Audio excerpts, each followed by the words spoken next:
Então, vamos tentar novamente.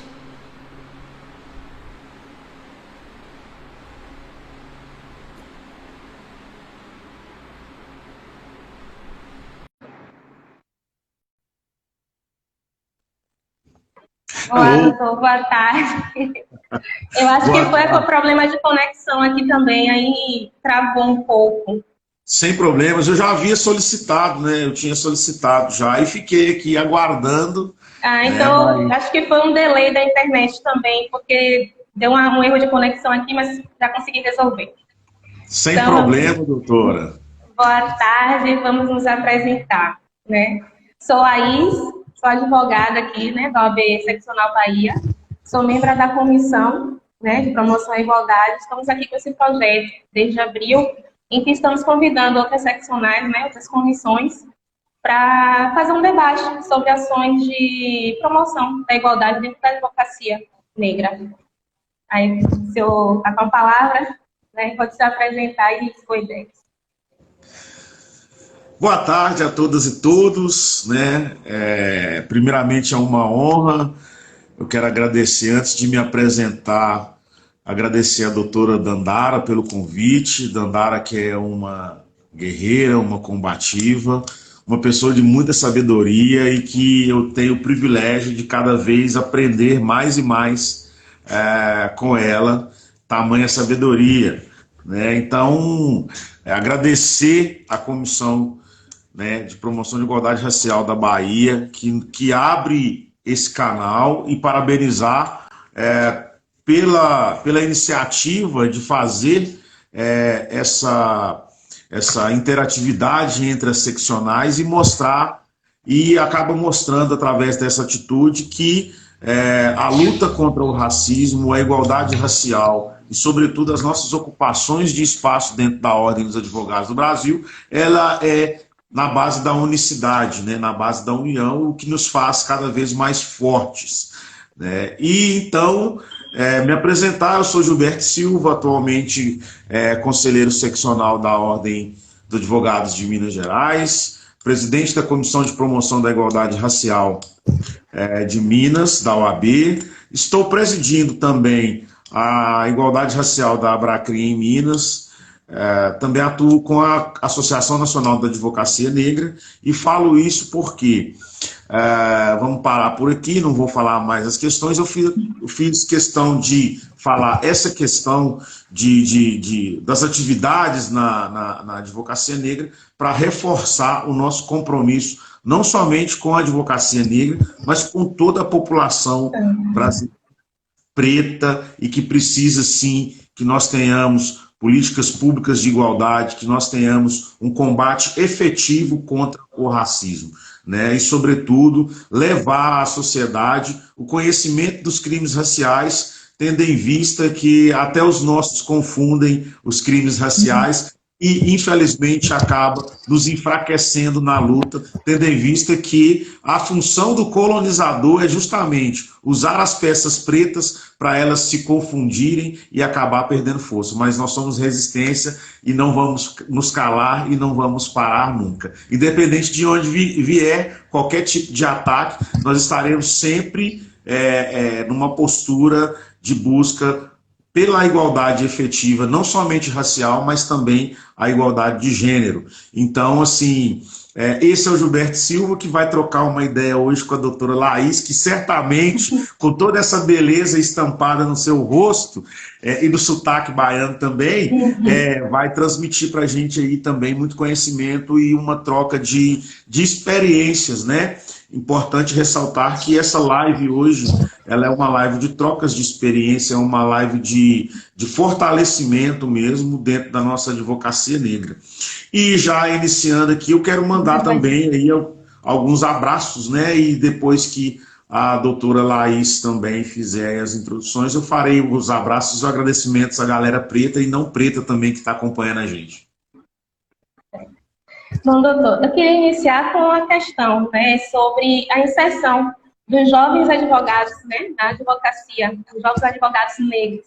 Nós sabemos que cada vez mais, né, o mercado de trabalho está ficando mais acirrado, né? São vários milhares né? São quantas, temos em torno de 4 exames de ordem, né? 3 exames de ordem todo ano, e o mercado de trabalho está cada vez mais, né, competitivo. E para nós, negros e jovens advogados, sou jovem advogada também, está cada vez mais difícil nossa inserção, né? Já tem o mercado que já é realmente, né, competitivo, e nós sofremos ainda mais por conta do preconceito, por conta do racismo.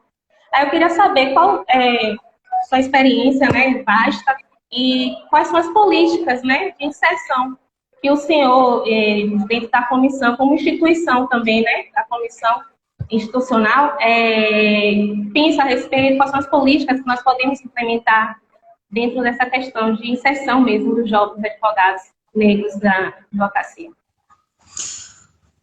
Pois bem, doutora, é uma situação, primeiramente, para a gente falar disso, a gente tem que lembrar das estruturas existentes, né? E nós temos essa estrutura de racismo institucional impregnada em toda e qualquer instituição. Então, a gente tem que atentar para essas questões e lembrar que a nossa OAB, e quando eu falo a nossa OAB, nós, como advogados e advogadas, buscamos e galgamos os nossos espaços. A gente tem uma dificuldade, sobretudo a advocacia negra inicial, né? Primeiro ponto é que nós não temos os berços ainda tradicionais na advocacia, de modo em que a nossa advocacia, eu costumo dizer que a advocacia negra é a advocacia mais artesanal e é a advocacia mais sábia que existe. Por quê? Porque, às vezes, as faltas de recurso que nós temos faz com que nós tenhamos que superar não somente as questões raciais, mas superar também na apresentação dos nossos entendimentos, seja numa petição, seja numa sustentação oral. Por quê? Porque a criminalização da pessoa preta, ela vem em todas as formas, até mesmo nós como advogados. E a gente tem essa preocupação dessa inserção do advogado, e por isso aqui em Minas, a Comissão de Promoção da Igualdade Racial, ela é linkada com todas as comissões existentes na Ordem dos Advogados de Minas, sobretudo na comissão da OAB Jovem, né? Então a gente sempre busca fazer essa inserção do advogado e da advogada negra iniciais, jovens advogados. A gente procura fazer essa inserção de, primeiramente, trazê-los para a ordem, para mostrar que a OAB ela tem que ser preta, ela tem que enegrecer. E nós não podemos nos afastar da ordem, e aí nós não vamos entrar naquela questão de colonialismo, mas a gente entende muito bem do que a gente está falando, então a gente tem que entrar e tem que enegrecer mesmo. Então nós em Belo Horizonte, em Minas Gerais, nós temos essa característica de trazer o jovem advogado para dentro da ordem. E uma outra coisa que nós fazemos aqui em Belo Horizonte, muito importante, é o link com os escritórios. Nós fazemos sempre os apelos aos escritórios e buscamos formas de parcerias com os escritórios, como se fosse um sistema de cotas privadas para que tenha a abertura nos escritórios. E nós não escondemos, e nós sempre colocamos a cara na frente para criticar os escritórios, sobretudo os grandes escritórios, em que nós não vemos advogados pretos e pretas. Então a gente sempre faz esse trabalho. Certa vez, com um advogado, eu tentei fazer um convênio de comissão para poder dar uma abertura, e eu ouvi que naquele escritório já tinham pessoas pretas. E eu falei, quantos advogados pretos? Não, a gente tem a recepcionista, tem a faxineira, elas são pessoas pretas no escritório. Aí eu tive que chamar e conversar, né, o servilismo, né? Mas a gente procura fazer, sim, essa inserção. Nós temos a OAB Jovem de Minas, presidida pelo Dr. Paulo Nascimento, que é uma pessoa não negra, mas ele é um antirracista, e a sua vice-presidente, né, da comissão da OAB Jovem é a doutora Amanda Mello, que é uma mulher negra indígena, eu chamo ela de negra indígena, e então a gente procura sempre estar fazendo essa interatividade entre comissões. E aí nós temos aqui até uma que está nos assistindo agora, a doutora Mila Viriato, que é da Comissão da Diversidade Negra, ex-moradora de rua e vice-presidente de comissão. Isso é importante a gente fazer na OAB, né? Pegar as mulheres pretas, os homens pretos, e a gente ocupar espaços dentro da nossa instituição, sobretudo para início da advocacia. Então, a importância da advocacia negra é sempre manter-se unidas, as advogadas LGBT, as lésbicas, a gente luta também pela inserção das advogadas pretas em todos os sentidos. Então a gente tem feito um trabalho aqui muito gratificante e forte nessa inserção, sobretudo para aqueles jovens advogados, as jovens advogadas negras. A gente busca essa inserção não somente através da OAB, mas em convênio com os escritórios e fazendo duras críticas também em relação à ESA, para a inclusão de palestrantes pretas, palestrantes pretos. É esse o trabalho que a gente desenvolve com uma preocupação muito grande, uma peculiaridade muito importante que temos que tratar na advocacia negra inicial e num todo também. Então tem que estar sempre cobrando também dos escritórios, né? O doutor fez uma colocação que eu achei completamente absurdo.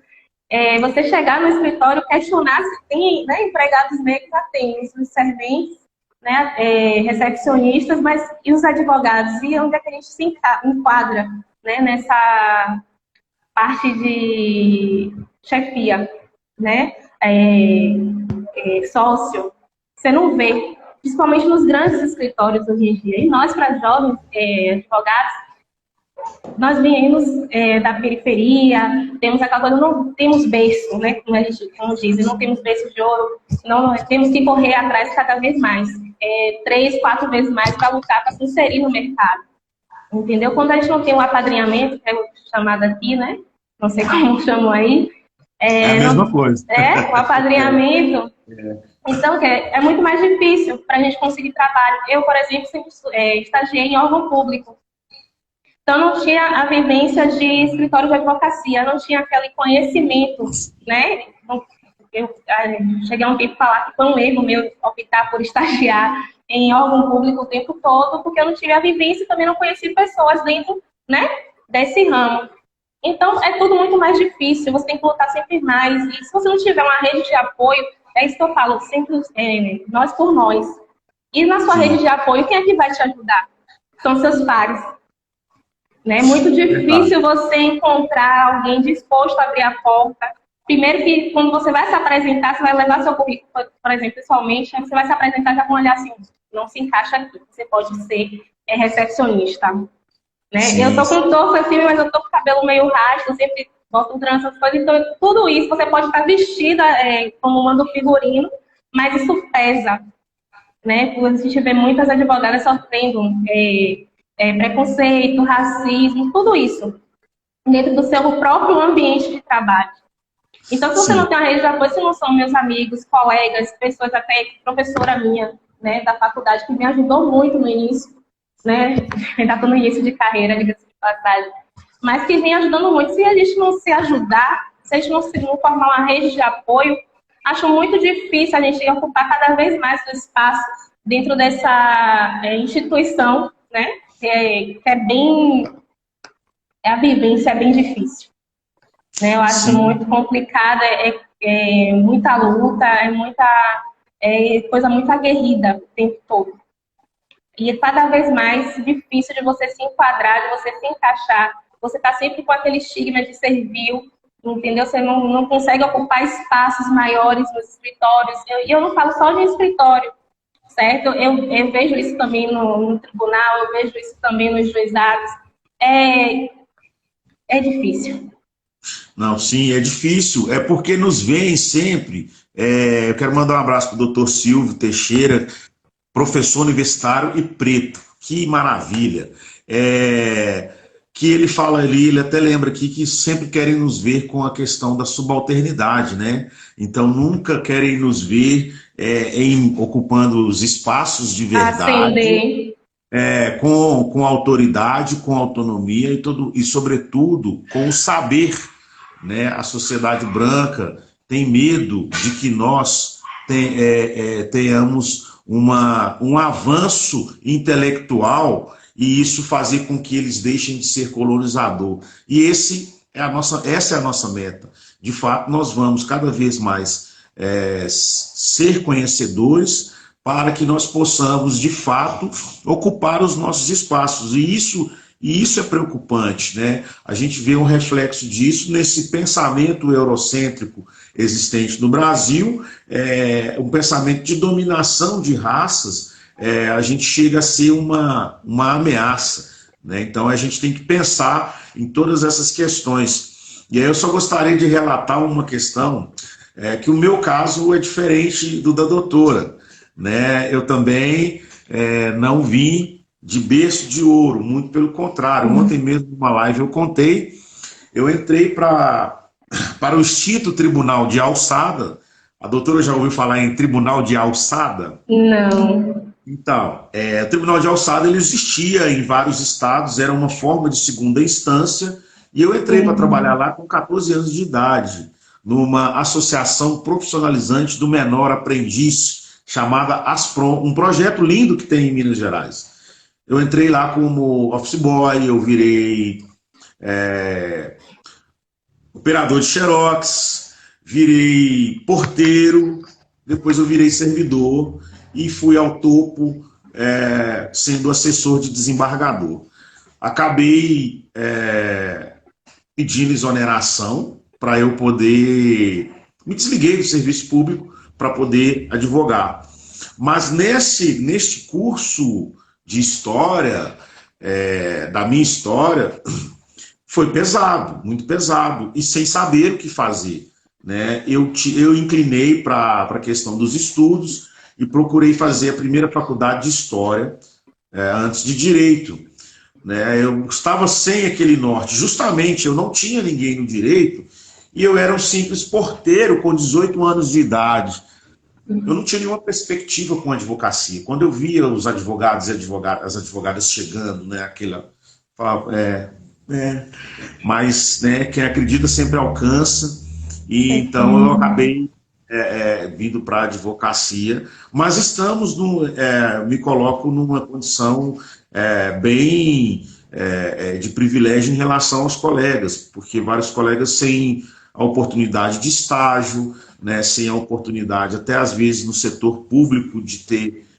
e aí a gente vai para a advocacia, como diz aqui em Belo Horizonte uma gíria, a gente vai na tora, na raça, né, porque é difícil. E quando eu montei o escritório, não foi fácil para mim. Por quê? Porque eu já não tinha a verba que eu recebia todo mês do Estado, não tinha FGTS nem seguro-desemprego, e eu fui trabalhar e, pasme, mesmo eu sendo assessor de desembargador, vários escritórios fecharam as portas para mim, para que eu entrasse naqueles escritórios, para eu poder aprender a advogar, né? E, inclusive, vários falavam o seguinte, eu não tenho condição de te pagar porque você vem de assessor de tribunal, então você vai ganhar bem.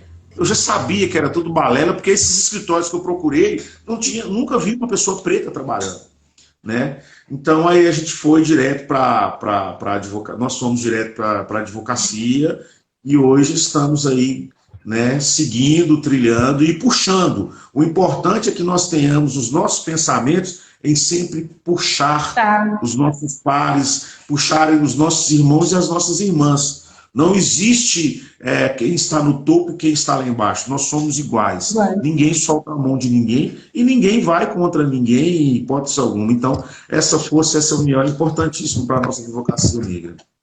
Com certeza. Teve um comentário aqui que eu quero elucidar. Escrita acadêmica, né? Mencionou sobre, falando em avanço intelectual, precisamos nos mobilizar contra a revogação do decreto federal de cotas para negros e indígenas na universidade pública, né? Que o ex-ministro agora, né? Varro, Com Sim. certeza. A gente tem que se enriquecer intelectualmente, é a nossa ferramenta, né, de luta, né, o nosso intelecto, nossos estudos, que mesmo assim, e mesmo a gente pós-graduado, mesmo com especialização, já é complicado, né, a nossa luta, a nossa inserção, não somos valorizados, né, e ainda tendo esse decreto aí que prejudica ainda mais como devemos nos posicionar como advogados negros em relação a esse decreto federal que foi revogado. Sim, essas questões dos decretos revogados, as questões das ações afirmativas, eu até participei de um evento brilhante que o Dr. Cleverson, nosso colega conselheiro, me convidou para falar para uma faculdade da cidade de Luz, aqui em Minas, e eu toquei muito na questão das ações afirmativas. Nós enfrentaremos um grande problema em questões a cotas e ações afirmativas, enquanto nós não pensarmos na maneira correta de eleger os nossos representantes pretos e pretas. Enquanto nós não aprendermos que temos que ocupar esses espaços e que preto e preta tem que votar em preto e preta sim, nós passaremos por essas situações. Por quê? Eu até ilustrei, o que nos falta é isso. O que nos falta é isso aqui. Uma caneta na mão para a gente fazer e aprovar projetos e leis em nosso favor. Né? Então, além da gente ter a questão da judicialização, judicializar todos os retrocessos de direitos, nós temos que ter pessoas também para pleitear os nossos direitos de verdade. Porque nós fazemos todos os repúdios, nós fazemos as manifestações, tudo que está ao nosso alcance nós fazemos, mas quem vai legislar... Quem vai legislar são pessoas brancas e que andam no meio, às vezes, das pessoas pretas, não se tornam antirracista, porque todo branco que se tornar antirracista, ele é um aliado nosso, tá? Mas temos que tomar cuidado com os que não são os aliados e que aliciam ainda, sobretudo, tendo em vista as diferenças econômicas. E aí a gente sabe que ludibriam, que às vezes prometem, né, uma série de questões e não lutam por nós em todos os âmbitos, legislativo e executivo. Então, essa retirada dos programas de cota, das pós-graduações, das universidades e todo tipo de retirada de cotas existente hoje, infelizmente, nós não temos representantes na Palmares que nós podemos afirmá-lo como negro. Ele é uma pessoa da cor preta,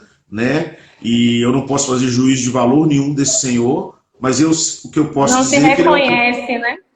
Ele é uma pessoa preta. Ele ainda não sabe o título do livro de Neuza Santos, que diz tornar-se preto, tornar-se negro. Então, a gente ainda tem essa situação como um retrocesso, luta veementemente contra as nossas conquistas. É um retrocesso muito grande essa retirada dessas cotas, mas nós não podemos acomodar. E aí a gente tem que pensar, esse ano a gente tem eleições municipais em todo o Brasil, é hora da gente reconstruir e buscar a forma efetiva das ações e das políticas públicas de igualdade com eficácia, rever vários conceitos que nós temos, saber quem serão as nossas representatividades num sentido geral, né? Porque esses retrocessos, infelizmente, com o governo atual, eles tendem a perpetuar e eles tendem a aumentar se nós não tivermos também unicidade, né, unidade e, sobretudo, sabedoria para lidar com essas situações e sem deixar também de lutar contra esse colonialismo existente no Brasil e esse eurocentrismo que, às vezes, nós mesmos recepcionamos esse eurocentrismo e batemos palma para ele. Pegando esse link, né, sobre o eurocentrismo e a informação para a gente se tornar negro, né, se identificar, se ver como negro, como é que vocês encaram assim, a questão aí levando informação, discussão né, sobre a lei 10.639, né, onde tem a obrigatoriedade dentro das escolas, né, sobre a história e cultura afro-brasileira. Eu acho que isso, se a gente tivesse desde o berço, eu, por exemplo, na minha época de escola, não tive tanto acesso assim. A gente vai também na vida acadêmica, também não é discutido isso. Então, tudo que a gente vem de informação, que eu tive de informação, veio depois, né? Sim. Por busca minha e por pessoas também com o meu convívio, né? Então, como é que a gente pode levar desde das crianças e busquem essa identidade, resgatar essa identidade que nos foi tirada, que foi perdida ao longo desse. A Lei 10.639, nós temos um problema sério em relação a ela, porque o racismo estrutural não permite que ela seja aplicada. Nós temos aí uma questão interessante que, quando eu falo em Lei 10.639, poucas pessoas conhecem. E quando eu falo que o racismo estrutural não quer que ela seja aplicada, porque os governos não têm interesse que as pessoas conheçam a história da África. A estrutura de racismo não quer saber, não quer que as pessoas, e as crianças, sobretudo, saibam que a pessoa preta, ela não é escrava, ela foi escravizada.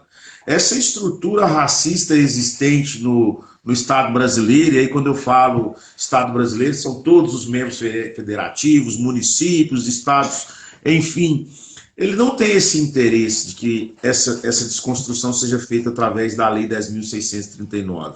E aí volta aquela questão, como que a Lei 10.639 vai ser aplicada? Pouco eu vejo os movimentos também usando a Lei 10.639 como um instrumento de repúdio, como um instrumento de manifestação. Nós costumamos, infelizmente, apresentar somente a palavra racismo. Racismo, injúria racial, aconteceu racismo, aconteceu isso e aquilo. A gente não vê grupos se reunindo para manifestar nas portas de prefeituras e do governo para cobrar a aplicação da Lei 10.639. Só um minutinho. A colega Manuele falou aqui que tem a lei também, 11.645, que fala da cultura indígena e africana. Essa lei ela veio para complementar a 10.639, que tinha um déficit de inclusão, sobretudo a inclusão indígena. Né? Então, ela vem complementando, ratificando a importância da aplicação dessa legislação. Mas nós temos que cobrar dos governos, nós temos que cobrar de forma efetiva e nós temos que ter o poder nas mãos para a gente aplicar isso.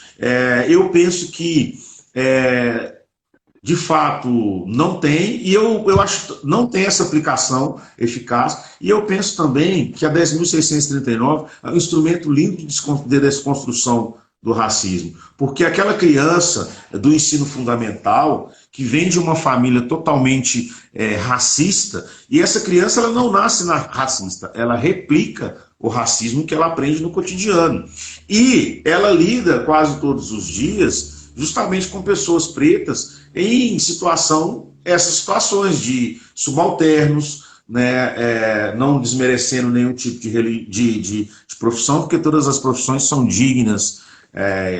Então, ela vê sempre na televisão o ator ou a atriz negra como empregada doméstica, é o bandido, ou então é o preto da senzala. Né? E quando ela passa a ter o acesso à Lei 10.639, que ela começa a entender a riqueza da África, quando ela começa a entender que lá que foram escravizados príncipes, princesas, rainhas, quando conhecer a cultura verdadeira da África, não essa cultura preta criminalizada pelo Estado brasileiro, ela dá um choque na construção dessa criança.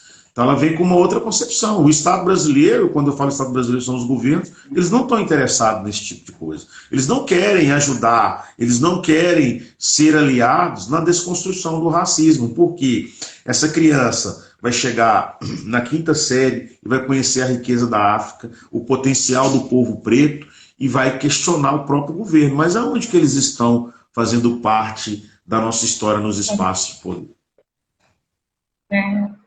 seria um grande choque para eles, né? Verdade. Doutor, eu queria ter uma pergunta também para fazer.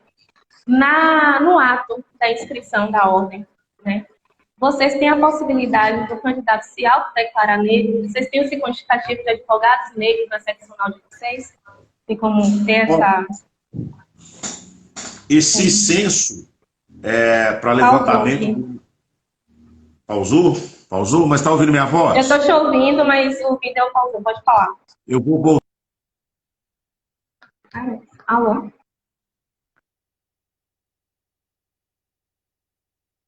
Voltei aí. Estou vendo. Nós temos aqui em Belo Horizonte, na OAB Minas, na gestão passada, nós pedimos esse censo. Agora, nós estamos reativando o doutor Raimundo Cândido Júnior e a doutora Helena de la Mônica, presidente e vice-presidente, respectivamente, são pessoas negras, são pessoas pretas. Então, Alô Brasil, Minas Gerais tem o presidente da OAB preto e a vice-presidente preta, tá? Maravilha. E nós estamos, sim, encampando isso de forma forte, levantando os mecanismos de fazer essa apuração dos já inscritos e também fazer mecanismo, colocar mecanismo eficaz para as pessoas, os jovens e as jovens advogadas que estarão entrando na ordem. Então, a gente tem esse projeto aqui, mas queremos fazer com muita responsabilidade, né, respeitando também as questões que já existem nas normatizações da autodeclaração, mas, sobretudo, buscando uma forma eficaz de haver também as fraudes, né? E sabemos bem que, às vezes, pessoas que não tenham boas intenções procuram prostituir o sistema para vir a nos prejudicar. São esses que querem as nossas vagas nas universidades. Eles prostituem o sistema de modo a nos prejudicar. Para quê? Para dizer que o sistema tem tanta fraude que ele precisa não existir, não precisa mais existir. Então nós estamos fazendo com muita cautela, fazendo um levantamento. A nossa Comissão de Promoção da Igualdade Racial aqui em Minas, ela também impulsiona esse, a gente fala, recenseamento, e em breve nós teremos novidades na nossa seccional com esse número exato. E a gente, só pegando um gancho, a nossa preocupação em ter esses dados, eles vão para além dos inscritos na ordem. Nós estamos agora com um projeto junto ao Ministério Público, que nós temos parceria, nós temos uma parceria de cooperação técnica com o Ministério Público para levantamento de todos os crimes cometidos contra pessoas negras. Estamos fazendo um levantamento de quantos boletins aí é efetivo dos crimes raciais. Enfim, além do numerário em relação à quantidade de advogadas e advogados pretas e pretos, nós estamos aí fazendo outras situações para fazer esses levantamentos. Então, a OAB Minas vai trazer aí uma novidade que será o número exato, né, exato dentro do que for apurado daqueles que fizerem parte do censo, para a gente também fazer um recorte importantíssimo de advogadas pretas também. Nós estamos tanto querendo saber, e vamos com tudo. E certamente aí na Comissão de Igualdade Racial nós temos um grupo temático que chama Grupo Temático Mulheres Negras, coordenado pela doutora Cristina Tadielo, muito bem coordenado, que também está com a gente para poder fazer esse levantamento das advogadas pretas. É importante que nós tenhamos isso e, sobretudo, que elas sejam cada vez mais unidas nos propósitos, nas lutas. É uma forma de trazer, né? Ai, só um minuto, caiu aqui. Aceito. É uma forma também da gente não só de ter um numerário, né, de saber quantos dos nossos estão se formando, quantos dos nossos estão com a carteira, mas também da gente trazer para os outros. Foi, também para a foi. gente trazer, né, para o mercado de trabalho, inserir e ajudar. Né? Acho que, como o doutor mesmo falou, que falta a união, unidade da gente, né? Porque se a gente não se ajudar, se a gente não tiver indicação de outros colegas, se a gente não puxar, crescer e sair puxando um, puxando o outro, a gente nunca vai chegar num patamar de Sim. equidade, digamos assim, com os demais. Uhum. E dentro dessa celeuma, né, eu queria questionar o senhor, o doutor, como advogado, não só como advogado, mas também, né, como instituição, qual o papel, não sei qual a sua ideologia, nem coisa, mas eu acho que nada é por acaso na nossa vida, tudo que acontece, né, tem algum motivo, alguma razão, e o nosso trabalho, nós como advogados, como presos, acho que nós temos uma obrigação para com a comunidade, né, com os nossos. Então, qual a sua visão a respeito disso, o que o senhor, o doutor, tem a trazer, né, como instituição, né, como a comissão tem de repasse para a comunidade? Pois bem, a nossa comissão ela é muito, mas muito ativa em relação à sociedade. Nós temos uma visão de que não temos somente a função de atuar com a igualdade racial somente na comissão. Então, a gente extrapola isso e a gente tem contato com coletivos, nós fazemos atendimentos jurídicos gratuitos em vários locais. Nós temos aí as atividades junto aos quilombos, junto às aldeias indígenas, quando nos solicitam. A gente tem alguns momentos em que há alguma questão de crime racial e vários colegas da comissão prestam esse serviço pro bono para a população preta vítima de racismo. Então, nós temos uma gama de atividades que vão para além das portas da OAB e buscando justamente essa forma efetiva de busca de igualdade. Nós temos uma campanha em Belo Horizonte, na OAB Minas, que chama, essa campanha desde 2016 que ela está circulando, que chama Mostre o Cartão Vermelho para o Racismo. Campanha essa que já foi feita pela OAB de Santa Catarina, e enfim, a gente tem feito muita atividade nesse sentido, com os clubes de futebol, sobretudo o clube do Cruzeiro, por exemplo, abriu espaços para a gente palestrar lá dentro, tanto para os jogadores profissionais quanto tanto com o Cruzeiro, com o Atlético, com o América, os grandes clubes de Belo Horizonte. Enfim, uma série de questões que a gente tem para poder desenvolvemos junto à sociedade. Né? Essa luta constante com o racismo é um mix de questões, sejam elas ajudando a nossa população em todos os sentidos. Não só, né, os nossos colegas, eu estava questionando, porque a minha pergunta era em relação a isso, né, não só dentro da nossa instituição, mas o que é que a gente pode fazer, né, para ajudar não só os nossos, né, colegas, mas também a toda a comunidade negra. Tem uma pergunta aqui, deixa eu ver, de doutora Ana Nascimento. Oi, Gilberto, tudo bem? Uma pergunta em relação às cotas das universidades. Tendo em vista o conceito de afrodescendentes do IBGE, todos podem se autoafirmar negro? Como fazer essa seleção? Conseguiu ouvir? Consegui. Essa seleção, autodeclarar preto ou preta, é um direito. Só que nós temos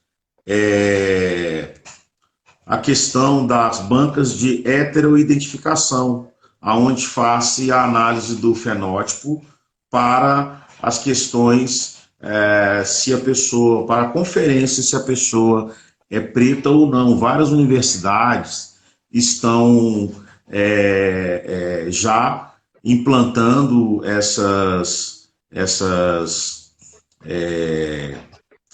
bancas, que na verdade são bancas com pessoas que têm experiência, são bancas que trazem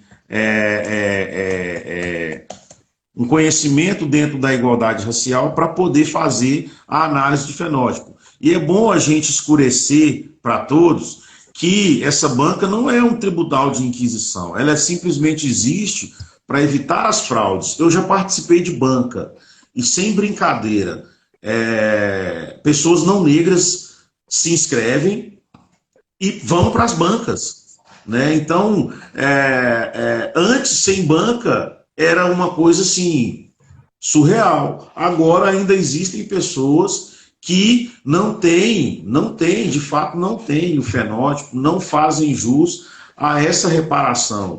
É Nessas horas importante todo também. mundo quer ser negro, né? Ah, porque minha avó é negra, meu tio, enfim, minha tataravó era negra. Nessa hora Sim, todo mundo quer ser negro. Agora, para passar na pele realmente o que todos nós passamos, ninguém quer. ninguém quer, não. Se quiserem trocar, eu vou fazer uma proposta de algum não negro trocar comigo. Quero ver se eles vão. Inclusive, circulou na internet uma mulher branca, né? Provocando, nos Estados Unidos, provocando a plateia que assistia ela. Ela fala, ela pergunta para a plateia quem ali queria viver como um negro e ser tratado como um negro. Se tivesse alguém ali que levantasse a mão no auditório. Mais de 100 pessoas, só Ninguém. houve silêncio. Só houve silêncio. Impressionante. Tem mais uma pergunta aqui, direção. Só um minuto, eu me perdi aqui. Foi sobre as universidades também.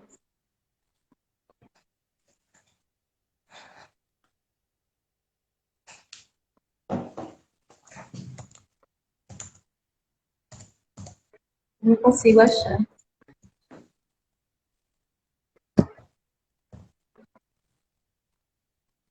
Ah, Gil Andrade. Ai, perdi de novo. As universidades podem ignorar a portaria do MEC e manter o programa de cotas? Bom, É complicado, né? Aí a gente vai entrar numa questão jurídica, direito administrativo, enfim, uma série de coisas aí que, para afirmar isso aí, teria que ser o jurídico das universidades, né? Para saber aí pegar detalhadamente cada questão e estudar aí como fazer isso. mas não vamos ser tão positivos assim em relação a isso. Doutor Jorge. Doutor, existe algum trabalho de conscientização também por parte dos magistrados aí em Minas Gerais, tanto no ambiente de trabalho como externamente? Sim, é o que eu te falei, né? É o que eu falei anteriormente. Esse trabalho ele é feito tanto dentro da ordem quanto com a sociedade. Então, ele fica dentro do ambiente nosso de trabalho e extrapola também. Lembrando que várias advogadas e advogados negros da comissão também fazem trabalho em escolas, né? Então, todas as vezes que somos requisitados, a gente disponibiliza pessoas. A própria doutora Ana Nascimento, que é uma professora, já também levou na escola dela, além de advogada, ela é professora, já levou na escola dela pessoas da comissão para poder fazer os debates raciais. A gente tem um convênio também com o Conselho Municipal de Igualdade Racial e a DEPIR da Prefeitura, onde a Macota Kizandemo, que é a diretora de Políticas de Igualdade Racial de Belo Horizonte, ela também leva várias advogadas para poder fazer capacitação técnica em relação ao racismo com as professoras de rede pública, né? Então, assim, a gente tem o trabalho interno e o trabalho externo também, em todos os sentidos. Nós aqui também temos, né, na pessoa da nossa presidente Candara, está sempre fazendo militância e trabalhando também. Questão de levar informação, né, nas escolas para as crianças e adolescentes, e dentro da instituição também temos grupos de estudo, toda semana, né, trazemos um texto, um livro para fazer debates internos e, querendo ou não, isso enriquece muito na nossa luta. Aqui em Minas Gerais, eu acho. eu ver se tem mais questões. Não, mais comentários, né? Tem alguma consideração que o doutor queira fazer mais? Não, eu acho que é isso, é a gente sempre buscar essa unicidade, a gente sempre buscar essa forma de luta contra o racismo. É importante que nós tenhamos um fortalecimento na instituição, né? Infelizmente, grupos separados nos fazem perder. E é isso, a gente buscar o fortalecimento da luta, que não tenhamos vários Sérgios por aí, e aí não estou falando eu estou falando especificamente do presidente, né, da Fundação Palmares, é Sérgio mesmo o nome dele, eu acho que é isso, que não tenhamos pessoas com este espírito no nosso meio, porque nós estamos numa fase de desconstrução do racismo e na construção das pessoas pretas em todos os espaços. E eu penso que nós temos que ocupar todos os espaços e cada vez buscarmos mais qualificação para estarmos nos nossos espaços. Nós temos que deixar de sermos bobos e deixar o colonizador brincar com a nossa cara.